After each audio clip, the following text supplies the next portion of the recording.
اور ایک اصول یاد رکھو، میں نے ابھی سبق میں بھی وہ اصول بیان کیا، مخالفین کی اصلاح ہو سکتی ہے، ضدیوں کی اصلاح کبھی نہیں ہو سکتی.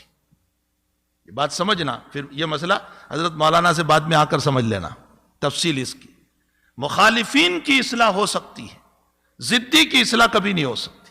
قرآن کریم میں اللہ نے جو فرمایا نا، ادعو الی سبیل ربک بالحکمت والموعظۃ الحسنہ وجادلہم باللتی ہی احسن، تو احسان کے ذریعے سے، اچھے طریق کے ذریعے سے، اچھے اخلاق کے ذریعے سے آپ مخالف کی اصلاح، جو آپ کا مخالف ہے آپ اس کی اصلاح کر سکتے ہیں احسان کے ذریعے سے، اچھے اخلاق سے. لیکن جس کی طبیعت میں ضد ہے، آپ ہزاروں احسان کرو وہ آپ کا بننے والا نہیں ہے. حضرت عمر مخالف تھے، ضدی نہیں تھے، تو نبی علیہ السلام نے ان کے لیے دعا کی، اے اللہ عمر کو اسلام عطا فرما، اللہ نے دے دیا. خالد بن ولید مخالف تھے، ضدی نہیں تھے، اللہ نے ایمان دے دیا. عمرو بن العاص ضدی نہیں تھے، مخالف تھے، اللہ نے ایمان دے دیا.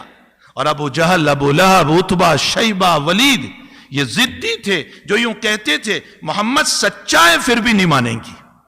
یہ ضد تھی، اور ضدی لوگوں کی اصلاح کبھی نہیں ہو سکتی، آپ کتنی ہی ان کے پیچھے محنت کر لو.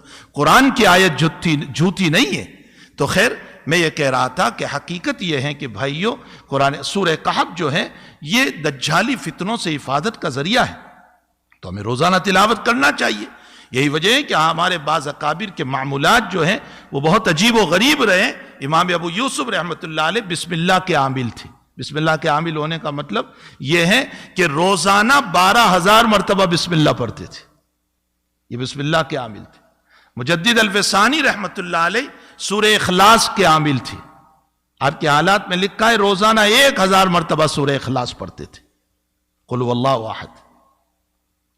قطب الدین بختیار کاکی رحمۃ اللہ علیہ، بابا فرید الدین گنج شکر رحمۃ اللہ علیہ، نظام الملت والدین حضرت نظام الاولیاء رحمۃ اللہ علیہ آیت الکرسی کے عامل تھے.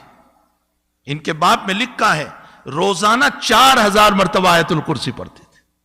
اور یہی وجہ ہے کہ ان کے حالات میں لکھا ہے کہ جب یہ عامل تھے ان چیزوں کے، تو ابو یوسف بسم اللہ پڑھ کر دم کرتے تھے تو اللہ شفا دے دیتا تھا.